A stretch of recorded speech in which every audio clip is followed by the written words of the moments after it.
The Archbishop of Canterbury will ask Brits across the country to swear allegiance to the King on Coronation Day.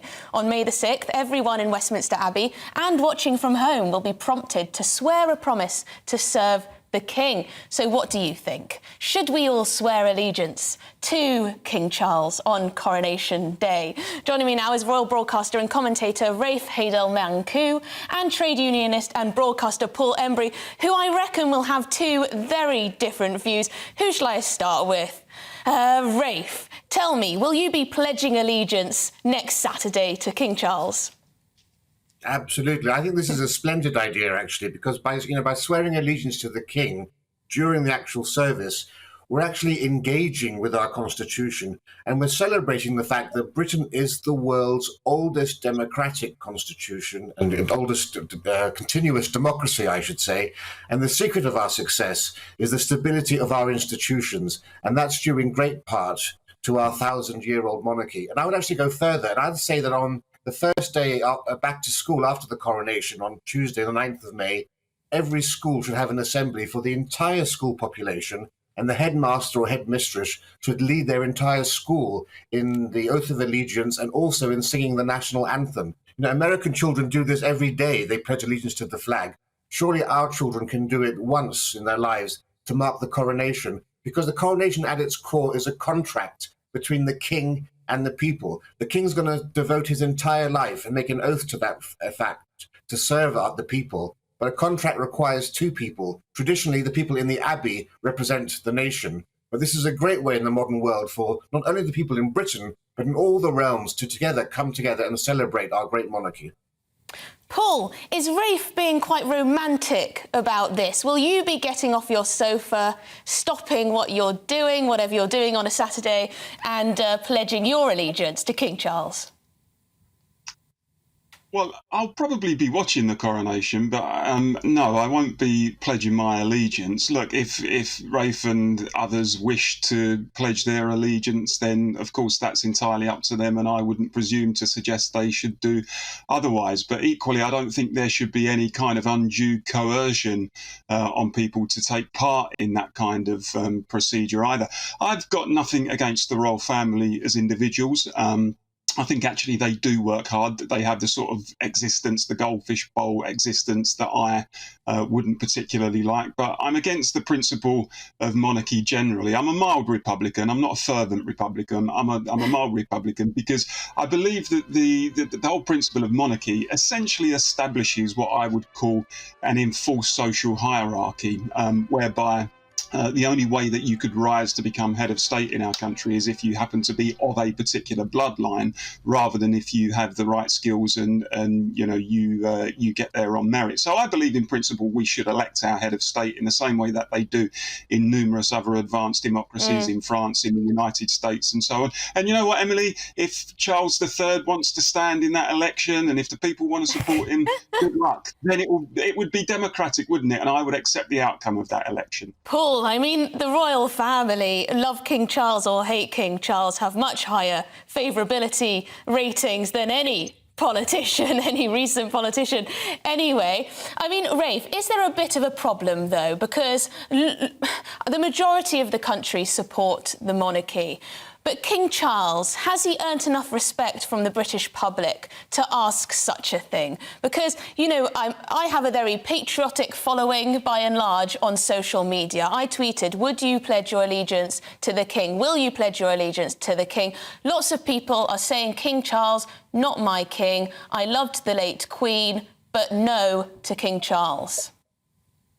Personally, I think that, you know, the King is very much a king for the 21st century. If you think back to the 1980s, he was being ridiculed for so many issues and causes which now are actually at the vanguard of where society is. So I think he can be a king for all peoples. But it's important to remove the personality from the office and for the institution, in just the same way that people can make a toast to the president of the USA rather than to say Trump or Biden if they don't like them. This is about the Constitution, and it's not about the King, it's about the crown. And the crown is the equivalent to the soul of man in philosophy. It's the life force of our state.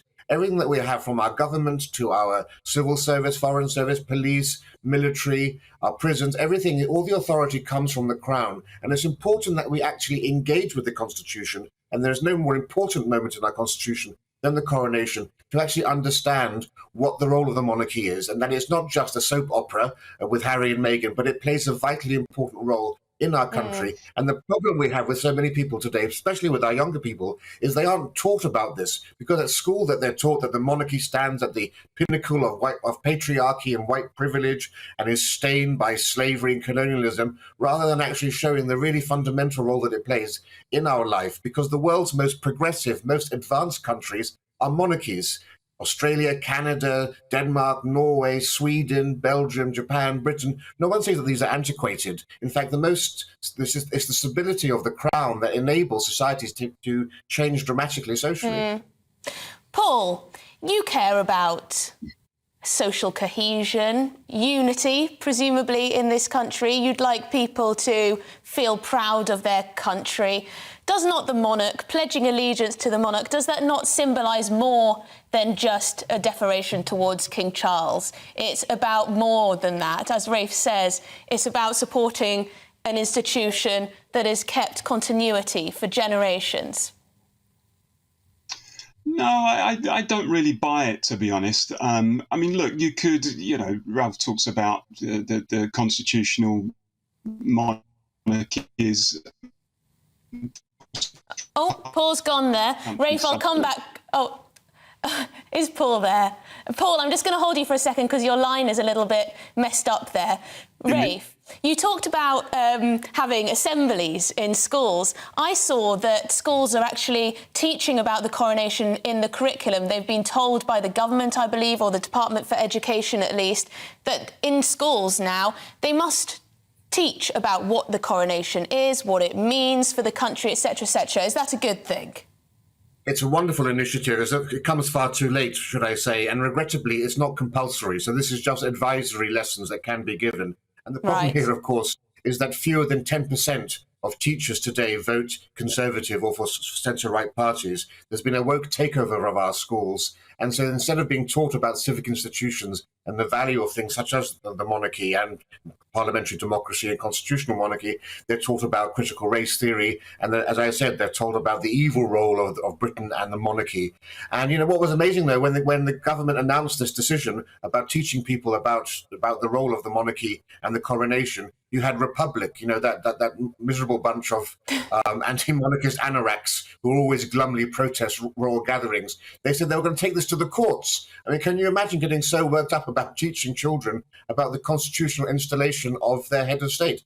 In America, they do just the same thing about the installation of the inauguration of the president. I don't see why in this country people get so angry and motivated about a simple celebration of our constitution and of the role of the monarchy at the center and the core of that. As I've said, the UN lists the best countries in the world to live. The majority of those countries are actually monarchies. Monarchy is not antiquated and doesn't hold a nation back. It brings it together. And we don't have an Independence Day to celebrate or a Bastille Day like they do in France. It's those rare occasions like jubilees and coronations that bring us together as a people to create that social cohesion and a sense of national identity.